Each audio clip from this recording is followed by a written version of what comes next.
नमस्कार, बहुत स्वागत है आप सभी का इंडिया न्यूज हरियाणा में। मैं हूं आपके साथ अपूर्वा। चलिए देखते हैं खबरों को फटाफट अंदाज में।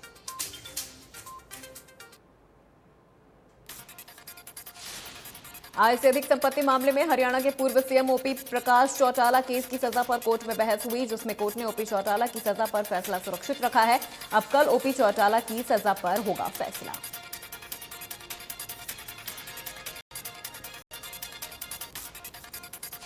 सीबीआई ने 26 मार्च 2010 को चौटाला के खिलाफ आरोप पत्र दाखिल किया था और उन्हें 1993 से 2006 के बीच कथित रूप से उनकी वैध आय से काफी अधिक 6.09 करोड़ रुपए की संपत्ति जुटाने के लिए जिम्मेदार ठहराया था। इससे पहले पूर्व सीएम ओपी चौटाला खुद व्हीलचेयर पर कोर्ट में पहुंचे। सुबह चौटाला की ओर से वकील ने अदालत में दलील दी कि उनकी उम्र 87 साल है और लंबे वक्त से बीमार भी हैं। ओपी चौटाला ने अपनी दिव्यांगता पर कहा कि 60 से 90% हो गई है और फेफड़ों में भी इंफेक्शन है, जिसके बाद कोर्ट ने उनसे 90% दिव्यांगता का सर्टिफिकेट मांगा। कांग्रेस के प्रदेश अध्यक्ष उदय भान ने कहा कि पार्टी की मीटिंग में निकाय चुनावों को लेकर फैसला लिया जाएगा कि पार्टी निकाय चुनावों में अपने जो उम्मीदवार उतारेगी वो सिंबल पर चुनाव लड़ेगी या नहीं। हरियाणा में अगले महीने खेलो इंडिया यूथ गेम की ओपनिंग सेरेमनी होगी, जिसमें सीएम मनोहर लाल ने प्रधानमंत्री नरेंद्र मोदी को निमंत्रण पत्र लिखा है।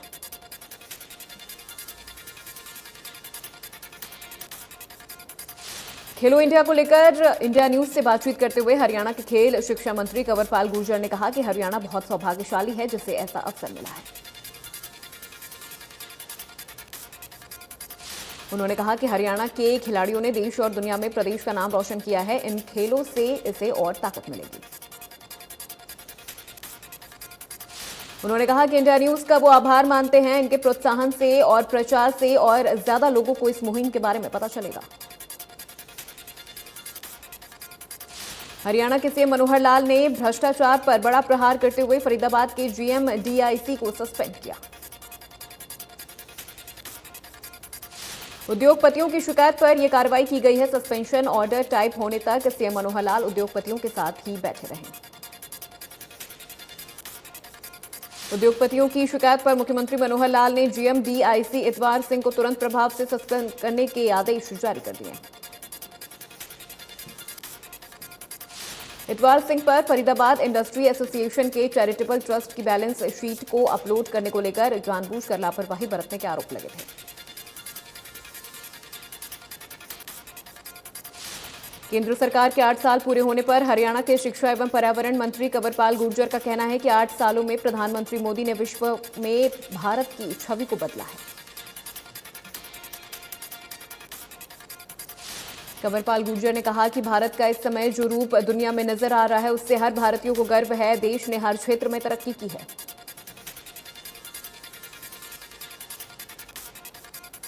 उन्होंने कहा कि कोरोना के दौरान पूरा विश्व ये मानने लगा था कि भारत कोरोना पर कंट्रोल नहीं कर पाएगा, लेकिन जिस तरीके से पीएम मोदी ने लोगों को जोड़ा, कोरोना पर विजय पाई, वो सारी दुनिया के सामने है। महिला एवं बाल विकास मंत्री कमलेश ढांडा ने कहा कि आगामी निकाय चुनाव में बीजेपी गठबंधन बड़े अंतर से विरोधियों को धूल चटाएगी। निकाय चुनाव के लिए 30 मई से नामांकन की प्रक्रिया शुरू हो रही है। इसी कड़ी में जिला उपायुक्त शक्ति सिंह ने भी चुनावी तैयारियों का जायजा लिया। अधिकारियों के साथ नामांकन प्रक्रिया को लेकर चर्चा भी की। नामांकन से पहले नगर परिषद, सहकारी बैंक, बिजली विभाग और जल आपूर्ति एवं स्वच्छता विभाग से एनओसी लेना जरूरी है।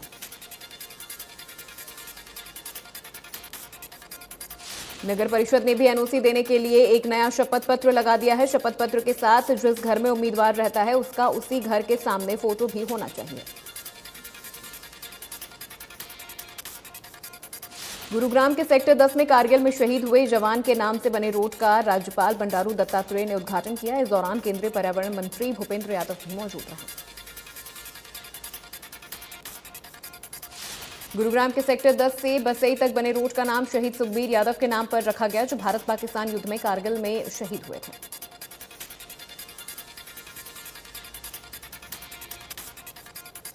कैथल में किसानों के चल रहे धरने पर इनेलो पार्टी की तरफ से समर्थन देने पहुंची नैना चौटाला और नैना चौटाला ने कहा कि इनेलो पार्टी पूरी तरह से किसानों के साथ है।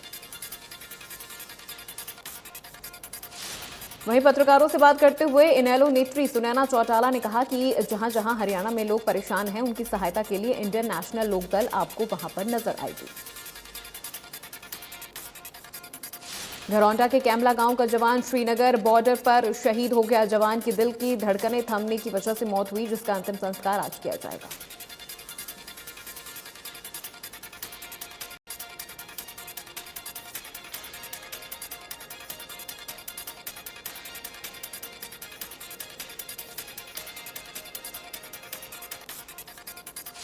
पंचकुला में खेलो इंडिया यूथ गेम की तैयारी जोरों पर है। 4 जून से शुरू होने वाले यूथ गेम की सेरेमनी के लिए सीएम मनोहर लाल ने पीएम नरेंद्र मोदी को आमंत्रित किया।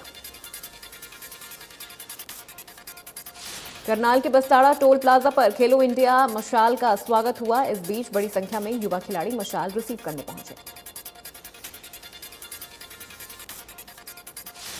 कैथल के मटोर गांव की बेटी मनीषा मौन ने तुर्की में वर्ल्ड वुमेन बॉक्सिंग चैंपियनशिप में कांस्य पदक जीतकर देश और प्रदेश का नाम रोशन किया। इस बीच मनीषा मौन का कैथल पहुंचने पर जोरदार स्वागत किया गया। संस्था के द्वारा मनीषा मौन का फूल मालाओं और गुलदस्तों के साथ संस्थान ने स्वागत किया। मनीषा के कोच ने कहा, हमें गर्व है हमारी बेटी पर, जिसने कैथल जिले का नाम प्रदेश और देश में चमकाने का काम किया।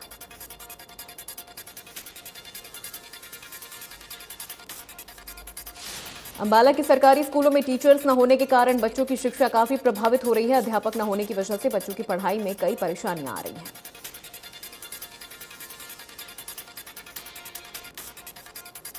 कैथल में नवनियुक्त जिला उपायुक्त संगीता तेतरवाल कार्यभार संभालते ही एक्शन मोड में दिखाई दी और व्यवस्थाओं का जायजा लेने के लिए डीसी तेतरवाल ने नागरिक अस्पताल का औचक निरीक्षण किया। इस दौरान अस्पताल में जिला उपायुक्त ने डॉक्टर्स को समय पर अस्पताल पहुंचने और जेनरिक दवाइयां लिखने के निर्देश दिए। साथ ही कहा कि बिना अस्पताल में आने वाले मरीजों को कोई परेशानी न हो। नगर परिषद एवं पालिकाओं के चुनावों को लेकर आचार संहिता लागू होने के बाद स्थिति में सभी विकास कार्य रुक गए हैं। अगर आचार संहिता नहीं लगती तो कैथल में करीब 26 करोड़ रुपए के विकास कार्य किए जाने थे। रेवाड़ी के गढ़ी बोलनी रोड स्थित एसआरएस इंफ्रास्ट्रक्चर सोसाइटी में सरकार की तमाम चेतावनी के बावजूद भी सोसाइटी की ओर से लाइसेंस रिन्यू नहीं कराया गया है। इस दौरान डीटीपी धर्मवीर खत्री ने सोसाइटी को सील कर दिया। कृषि एवं किसान कल्याण विभाग पलवल के उप निदेशक डॉक्टर पवन कुमार शर्मा ने बताया कि गिरते भूजल को ध्यान में रखते हुए किसान धान की खेती को छोड़कर वैकल्पिक खेती कर सकते हैं।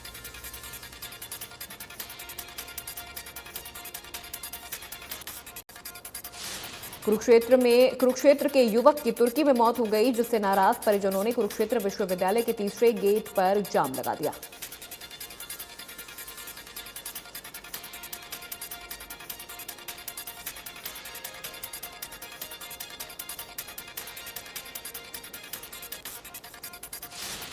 गोलाशिका के चाबा गांव में गंदे पानी की निकासी के लिए बिछाई गई पाइपलाइन लोगों के लिए मुसीबत बन गई है। पाइपलाइन बिछाए जाने के 6 साल बाद भी पाइपलाइन चालू नहीं की गई।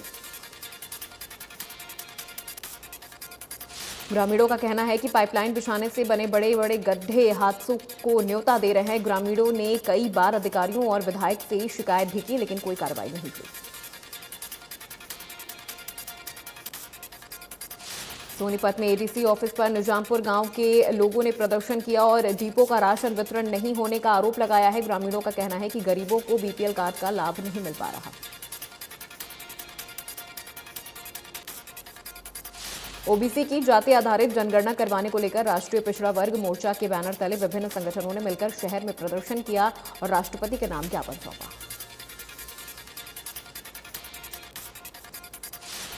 रतिया में पुलिस की बड़ी कार्रवाई। 2 दिन पहले रतिया फतेहाबाद रोड जाम करने के मामले को लेकर पुलिस ने 50 के करीब अज्ञात लोगों के खिलाफ मामला किया दर्ज।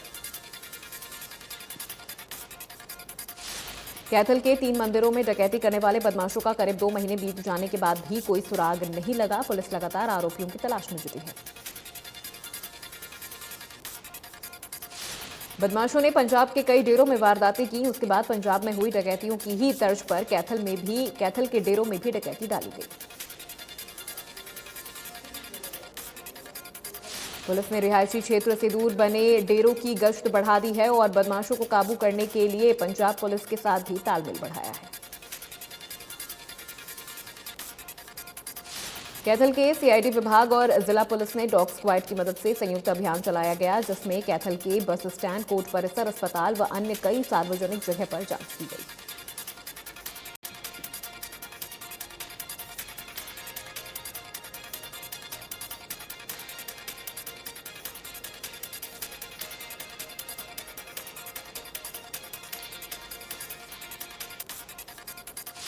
फरीदाबाद के ओखला गांव से एक मंदबुद्धि बच्ची अपने घर से निकल गई, जो फरीदाबाद के ग्रीन फील्ड इलाके में जा पहुंची, जिसे पुलिस की मदद से परिजनों के हवाले किया गया।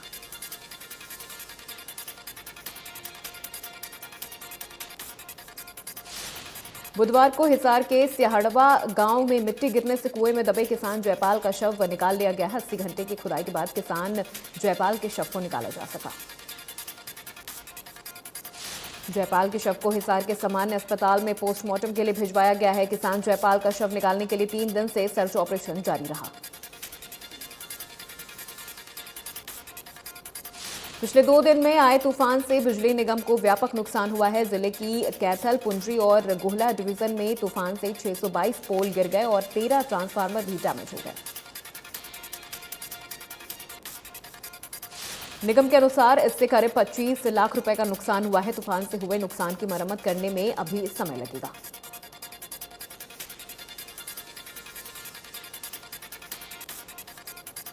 बहादुरगढ़ में करीब 27 करोड़ रुपए की जीएसटी चोरी करके सरकार को चूना लगाने वाले 2 आरोपी को पुलिस ने गिरफ्तार किया है। दोनों आरोपी फर्जी कंपनी बनाकर फर्जी बिल काटते थे।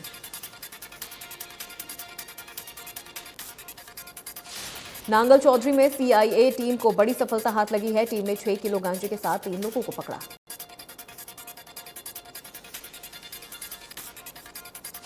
तीनों आरोपी मादक पदार्थ हरियाणा से राजस्थान ले जा रहे थे। बता दें कि पुलिस ने गुप्त सूचना के आधार पर नाकेबंदी कर इस कार्रवाई को अंजाम दिया।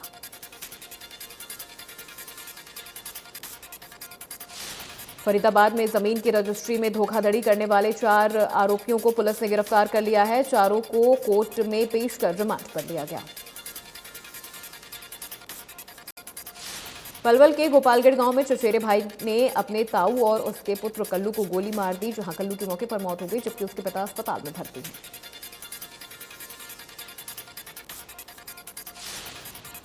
सूचना मिलते ही पुलिस मौके पर पहुंची, लेकिन तब तक आरोपी फरार हो चुके थे। फिलहाल पुलिस ने मामला दर्ज कर लिया है।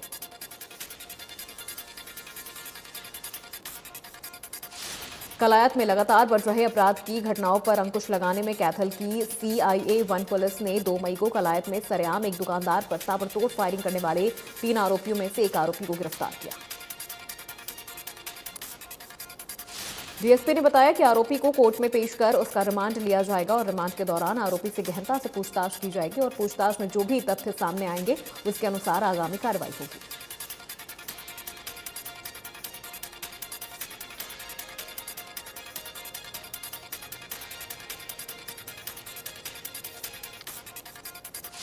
पिछले कई दिनों से पुलिस के लिए चुनौती बने 2 ग्रुप के बार बार मारपीट के वीडियो वायरल के मामले में पुलिस ने 3 मुख्य आरोपियों को गिरफ्तार किया। बताया जा रहा है कि दोनों ग्रुप में वर्चस्व की लड़ाई को लेकर वीडियो वायरल किए जा रहे थे। इन्हें रिमांड पर लेकर पूछताछ की जा रही है।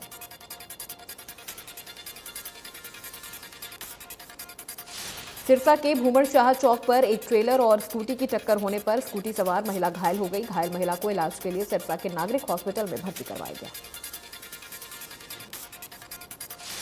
पुलिस का कहना है कि महिला के बयान और चौक पर लगे सीसीटीवी फुटेज देखने के बाद आगे की कार्रवाई की जाएगी।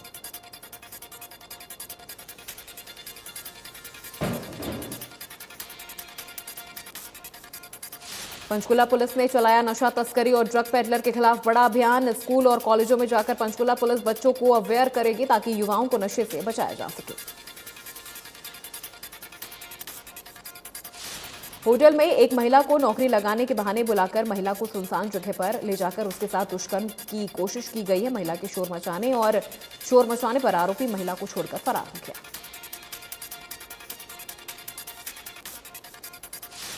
सिरसा के भूमर शाह चौक पर ट्रक ट्रॉले की चपेट में आने से एक महिला घायल हो गई, जिसे अस्पताल में भर्ती करवाया गया। पानीपत में तेज रफ्तार कैंटर ने एक कार को पीछे से टक्कर मार दी। कार चालक मौके से फरार हो गया। टक्कर लगते ही कार टैंकर के नीचे दब गई। हादसे में 3 लोगों की मौत हो गई।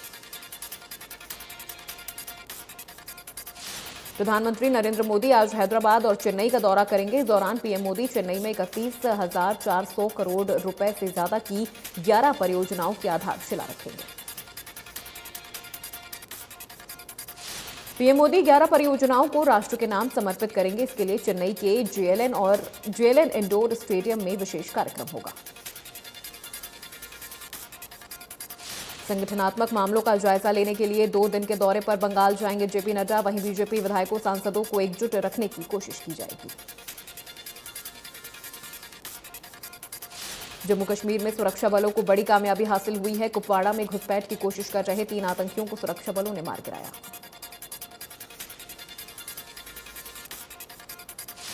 सुरक्षा बलों के साथ मुठभेड़ में मारे गए ये तीनों आतंकी लश्कर ए तैयबा के बताए जा रहे हैं। कुपवाड़ा के जुमागुंडा गांव में आतंकवादियों की ओर से घुसपैठ के प्रयास की विशेष सूचना मिलने के बाद अभियान शुरू किया गया था। भारतीय नौसेना ने एक और गाइडेड मिसाइल का सफल परीक्षण किया है। इसके तहत सतह से हवा में मार करने वाली एंटी सबमरीन स्टील्थ से निचली सतह पर स्थित एक लक्ष्य पर निशाना साधा गया। नौसेना ने कहा कि ये हिट फर्स्ट हिट हार्ड यानी पहले मारो और करारा मारो के अपने मंत्र की दिशा में एक और कदम है। पनडुब्बी रोधी यह मिसाइल दुश्मन पर छुपकर वार करने में समर्थ है। औरंगाबाद जालना राजमार्ग पर गाडे जलगांव में बस से पिकअप टेम्पो की टक्कर में 7 लोगों की मौत हो गई और कई गंभीर रूप से घायल हो गए। पुलिस के अनुसार घटना बुधवार रात की है, जब जालना की ओर जा रही MSRTC पुणे कलामनुरी बस और विपरीत दिशा से आ रहे कार्यकर्ताओं के साथ एक पिकअप टेम्पो से टक्कर हो गई। जम्मू कश्मीर में बुधवार रात एक बड़ा सड़क हादसा हो गया। जोजिला पास में एक टैक्सी वैन खाई में गिर गई। हादसे में 7 से 8 लोगों के मारे जाने की आशंका है। हादसे के बाद पुलिस और आर्मी जवान मौके पर पहुंचे और रेस्क्यू ऑपरेशन शुरू किया गया। बता दें कि जोजिला पास की समुद्र तल से ऊंचाई करीब 3400 मीटर है।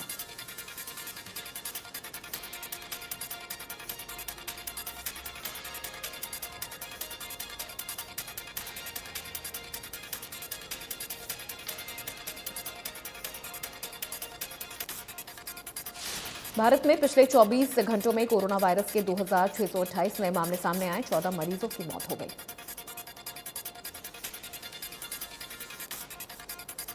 दिल्ली में बीते 24 घंटों में कोरोना के 424 मामले सामने आए हैं। 4 लोगों की मौत हो गई है। वहीं दिल्ली में संक्रमण दर 2.27% दर्ज की गई। हरियाणा में पिछले 24 घंटों में कोरोना के 245 नए मामले सामने आए हैं, जबकि 266 मरीजों ने कोरोना को मात दी। गुरुग्राम में पिछले 24 घंटों में कोरोना के 163 नए मामले सामने आए हैं, जबकि 208 मरीजों ने कोरोना को मात दी। इमरान खान का आजादी मार्च हुआ। हिंसक समर्थकों ने मेट्रो स्टेशन फूंका। इमरान खान के इस आजादी मार्च को रोकने के लिए पाकिस्तानी सरकार ने रेड जोन में सेना की तैनाती भी कर दी है। रूस यूक्रेन युद्ध के 92 दिन हो गए हैं। रूस ने दोनबास समेत पूर्वी यूक्रेन पर हमले बढ़ा दिए हैं। उसने दोनबास क्षेत्र में अपना विस्तार करने के लिए तोप और मिसाइल के हमले भी बढ़ा दिए हैं। अमेरिका के टेक्सास के स्कूल में फायरिंग के दूसरे दिन ही एक छात्र स्कूल के बाहर हथियार के साथ पकड़ा गया। पुलिस ने किशोर संदिग्ध को स्कूल में गैरकानूनी हथियार ले जाने के आरोप में गिरफ्तार किया। रजत पाटीदार के तूफानी शतक से रॉयल चैलेंजर्स बैंगलोर ने लखनऊ सुपर जायंट्स को करीबी मुकाबले में 14 रनों से हराया। इस हार के साथ ही लखनऊ का सफर IPL 2022 में समाप्त हो गया।